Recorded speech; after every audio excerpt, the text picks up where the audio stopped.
인식하시고 깨어 있으셔야 하는 우리 모두입니다. 불신앙은요, 잘 들으시기 바랍니다. 불신앙은 신앙 앞에서 절대로 힘을 쓸 수가 없게 되어 있어요. 그래서 함께 불신앙의 장단을 맞추게 될 때는 그 여파가, 알려드릴게요. 작은 꽁초가 초가 3칸을 삼키게 되는 일이 일어나는 것처럼 영안이 안 열려지면 함께 죽자는 일이 일어나는 거예요. 너도 죽고 나도 죽자는 거예요. 그것이 사단의 전략입니다. 왜 깨어 있어야 하고 왜 조심해야 할지를 깊이 새겨야 합니다. 교회는요, 영적으로 깨어 있지 않으면 반드시 사단의 공격을 받아 독한 모기약의 냄새로 모기가 스르르 죽어가는 것처럼 영적 비밀 없고 깨어 있지 않으면 불신앙의 언어로 인하여 교회는 사단의 쑥대밭이 되어 그때부터 사단에게 휘둘리게 된다는 것입니다. 똑같은 눈과 귀를 가진 정탐꾼들이 같은 눈으로 보았고 들었는데, 가나안을 가서 정탐을 하고 왔는데 왜 여호수아 갈렙만이 믿음의 눈과 귀로 본 것들에 가나안을 정복하게 되느냐입니다. 정말 무서운 일입니다. 평상시에요, 믿음의 눈과 귀가 없이는 사람의 말에 휘말려요. 사건에 휘말립니다. 작은 꽁초가 되어서 초가 3칸을 다 삼키는 사단의 기쁜 제자로 쓰임받게 된다는 것입니다. 자, 하나님이 절대로 기뻐할 수 없는 성품들을 먼저 확인해야겠습니다. 1번, 음흉한 성품입니다. 자신의 이익을 위해서 정직하지 못한 생각과 행동을 할 수밖에 없는 성품으로, 이것은 가문의 성격이에요. 하나님이 절대 싫어하는 성품이나 사단은 최고의 일꾼으로 쓸 수 있는 자입니다.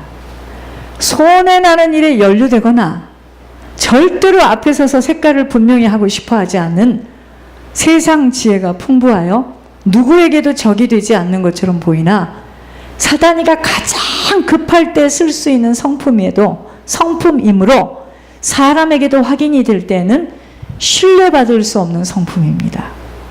2번, 교활한 자입니다. 음흉한 성품과 비슷하지만 이 사람은 두 색깔을 가진 자로 영안이 어두운 자에게는 분별이 안 될 수 있는 숨어져 있는 성품입니다. 3번째, 거짓말이 너무 쉬운 자입니다. 자신을 합리화시켜야 하고 포장해야 하는 것으로 어쩔 수 없이 작은 일에도 둘러치는 성품으로 겉보기에는 굉장히 스케일이 커 보이지만 앞뒤가 전혀 맞지 못하는 성품입니다. 절대로 신뢰받을 수 없는 성품으로 회복하기 위해서는 피가 나는 노력이 필요합니다. 4번째, 교만한 자입니다. 자신의 의의가 너무 강하고 자신이 맞다고 생각하는 것에 굽힐 줄 모르는 자들로 욕심이 하늘을 찔러 절대로 지고 싶어 하지 않는 무서운 성품입니다. 거의 자신의 노력한 것에 대한 대가로 인한 안갚음이 깊은 성품으로 자신의 의의가 강한 자들로 바리새인과입니다. 가장 천국에 들어갈 수 없는 성품으로 이런 분들의 훈련은 깊고도 깊은 여정입니다. 다름이 깊고 긴 시간의 여정일 수밖에 없음은 수술이 깊기 때문이에요. 5번째, 입을 크게 벌리는 자들로 하나님 앞에 토하는 시간보다는 당을 짓고 늘 사람에게 자신을 이해해달라고 조르는 자로, 이런 자들이 바로 문제의 큰 원인 제공자입니다.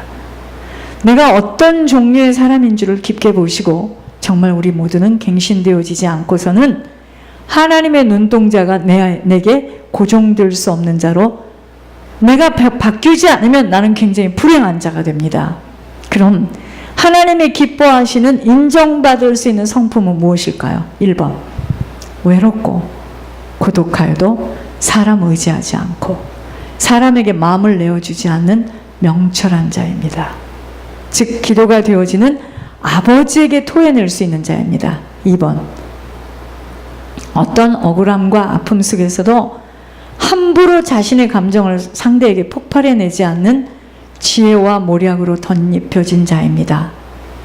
모든 것들의 열매가 맺어 확인이 될 때까지는 조용히 견뎌낼 수 있는 자입니다. 3번, 늘 영혼을 생각할 수 있는 아버지의 심장을 가진 자입니다. 사람의 겉 육신만이 아닌 그 사람의 영혼의 고향이 어디로 떨어질지를 생각할 수 있는 자입니다. 4번, 나를 끊임없이 포기할 줄 알고 희생, 헌신, 충성에 나라는 개인의 육신의 충족이 아닌 아버지 나라 확장과 아버지의 소원만을 이루기를 진실로 원하는 자입니다. 5번, 억울함과 오해와 곡해, 헐뜯음의 비방 앞에서 아버지를 생각하며 견뎌낼 수 있는 인내심을 가진 자로 절대로 일일이 따지고 헤아릴 수 없는 성품입니다. 묵묵히 벳세메스로 끌려가는 소처럼 아버지 말을 바랄 수 있는 자. 오늘 하나님은 이런 자로 우리들이 갱신되어지고 변화되어지기 위하여 이런저런 모습으로 다뤄보시고 시험하시며 흔드셔서 사람에게는 보일 수 없는 본심들의 열매를 들춰내시는 겁니다. 그럼 하나님이 기뻐하시고 인정하시는 하나님의 사람으로 어떤 순간에도 모략의 영으로 다루시는 하나님 앞에 하나님을 기뻐하시는 자로 서려면 전신갑주를 입지 않고는 절대로 불가능해요. 전신갑주를 입는 것이 무엇인 줄을 또다시 새겨야 하겠습니다. 모기장 속에 들어가면 모기라는 원수는 들어올 수가 없어요. 성령의 전신갑주를 입는 것이 무엇인 줄을 깊이 깨달아야 하겠습니다. 성령의 전신갑주를 입게 되면 사단의 그 계략에 빠지지 않아요. 1번, 구원의 투구를 써야 합니다. 사단이 들어오는 입구가 생각입니다. 생각의 문을 말씀의 언약으로 탁 잠가두어야 합니다. 생각 속에 의심하고 이럴까 저럴까 하면서 흔들거리기에 사단이 쏙 들어가 의심하게 하고 오해하며 착각하도록 만드는 것입니다. 치매 환자의 영, 불귀신의 영이 생각을 타고 휙 들어오는 거예요. 생각 똑바라야 사람의 말에 미혹되지 않고 하나님께 붙들려 걸어가게 됩니다. 그런데 제가 아까 공유한다고 그랬잖아요. 영이. 내가 머릿속으로 아무리 아니라고 하지만 내 남편과 내 부인과 누워서 남편이 하는 말 부인이 하는 말 쏙쏙쏙쏙 다 들어갑니다. 그게 들어갔다가 딱 밑에 깔려 있어요. 이따가 나에게 불신앙할 수밖에 없는 사건이 딱 오면 이게 탁 올라옵니다. 영이 공유하는 거예요. 2번, 의의 흉배를 가슴에 붙여야 합니다. 앙가품의 영이 깊이 마음 심령에 뿌리 내려져 있어 상처만 받았다 하면 눈을기고 낙심하고 좌절, 포기하고 싶어하는 것 마음속에 보혈로 적셔지지 못해서입니다. 이것이 곧 내가 얼마나 죄인임을 모르기에 나는 잘했고 상대가 그렇다고 하는 순간에 상처를 타고 내 주위에 있는 앙가품 영이 일어나 공격을 하는 것입니다. 그래서 의의 흉배를 붙이는 것은 내가 얼마나 죄인인가를 깨닫고 보혈을 뿌림받는 거예요. 보혈의 피를 뿌림받. 보혈의 피라는 것은 슬로건이야. 보혈의 피, 보혈의 피. 이런 슬로건이 아닙니다. 내가 얼마나 죄인이라는 것이 깨달아지면 나는 보혈로 적셔져야 된다라는 이 필요성을 알아요. 내가 죄인이 아닌데 왜 보혈이 뭐가 필요합니까?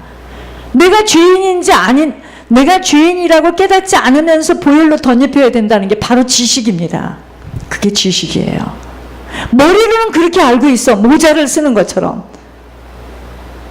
내가 얼마나 처참하게 지옥 갈 자였는 줄을 안다면 나는 보혈밖에는, 보혈로 나는 뒤집어 씌워줘야 된다.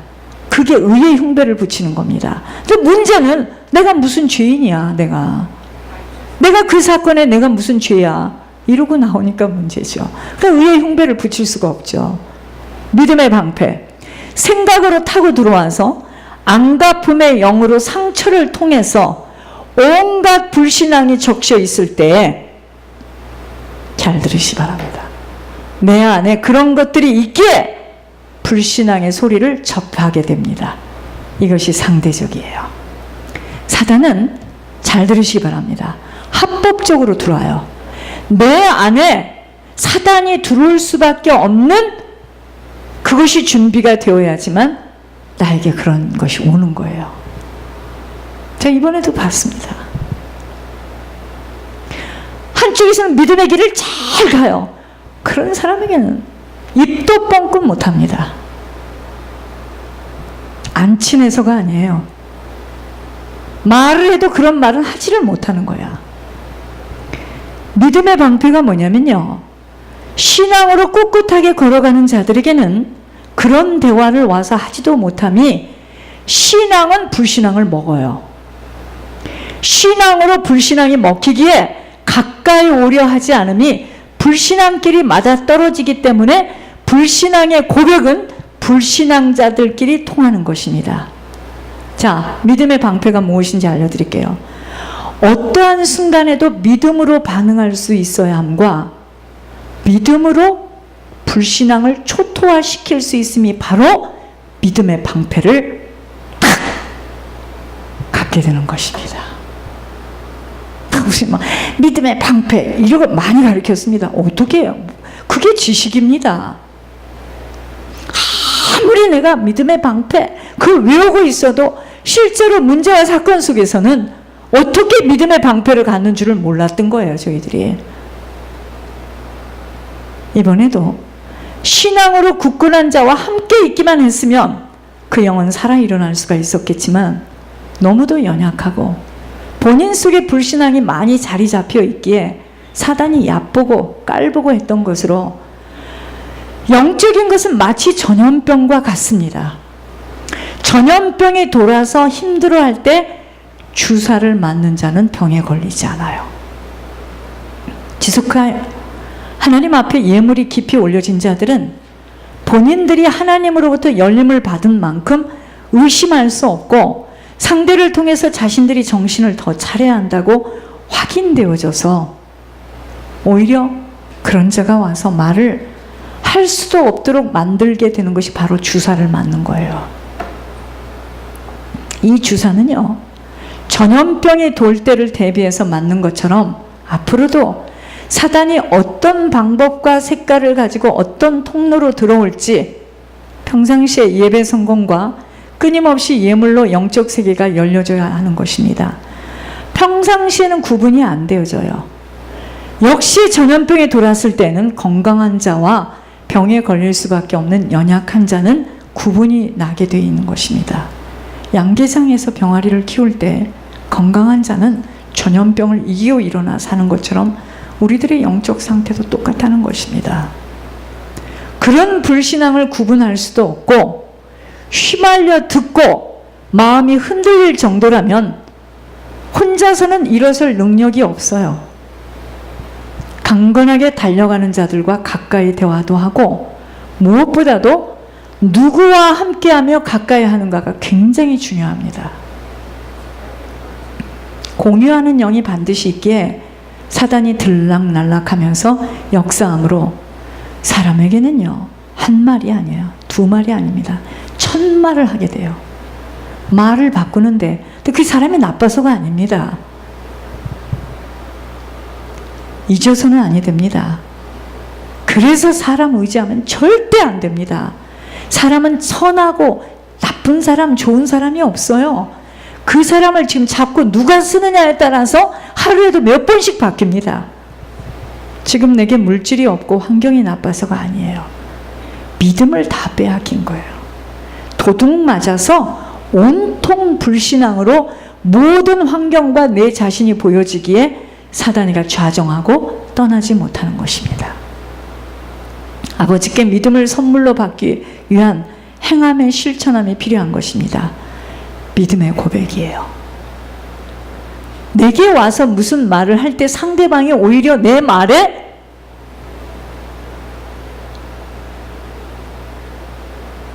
영향을 받고 돌아가야 됩니다.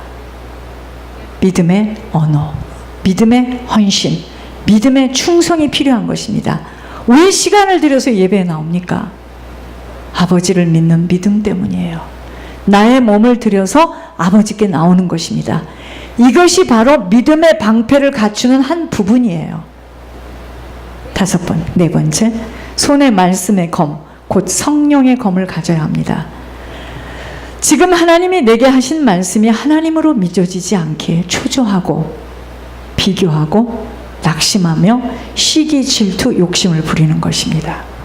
강단에서 하나님이 하시는 말씀을 자신들에게는 친다라고 생각함이 말씀을 지금 검으로 받고 있어서 자신들 속에 있는 귀신들이 화들짝 놀라는 겁니다. 말씀에 꽂혔어요. 반응하는 겁니다. 아, 나를 치는구나. 말씀이 꽂히고 있는 상태인 것입니다. 생수는 내 안에 있는 더러움, 오물이 잘려지어 씻어내는 작업을 하고 계시는 것입니다.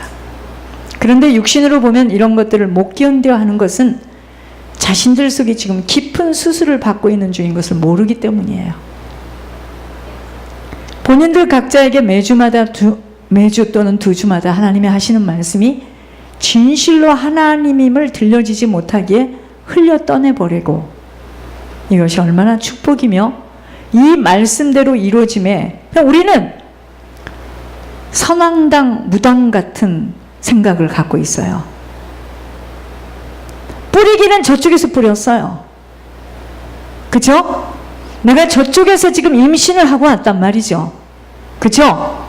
이미 나는 그런 가정의 백그라운드에서 그렇게 임신을 했기 때문에 저주라는 재앙으로는 나에게는 유산이라는 열매를 먹게 돼 있는 거예요. 그 다음 하나님 뭐라 그러시죠? 앞으로 건강하고 튼튼한 아이를 주실 거라고 했잖아요. 그대로 됐잖아요. 그러니까 그때 당시에 임신을 했을 때 억울한 일을 겪었기 때문에, 이런 말씀을 듣고 살지 못했기 때문에 그것이 내려가서 그 아이가 장성하여 아이를 낳는 아이인데도 그게 내려가서 억울함의 영이 딱 그 아이를 잡고 있어요. 여러분, 권 목사님이 하시는 하나님 말씀은요, 무당 같은 말이 아닙니다. 여러분, 무당집 안 가보셨습니까? 전 사역하느라고 많이 가봤어요. 무당이 이럽니다. 들어가면, 당신은 점치러 온 사람 아니야. 일어나 가줘. 이럽니다. 그건 무당이에요. 귀신의 영입니다. 권 목사님을 통한 하나님의 말씀은 그런 말씀이 아닙니다. 떡볶이하는 그런 식의 말씀이 아니에요. 하나님이십니다. 끊임없이 우리를 다뤄보시고, 우리를 끊임없이 시험해 보시고, 우리의 중심을 꿰뚫으시면서 앞으로 그렇게 되어질 것을 믿음으로 받고 순종하는 자에게 그렇게 되어집니다. 하태훈 집사님, 엄청난 약속을 받았어요. 지금 되어졌던가요? 깊은 수술 중입니다. 지금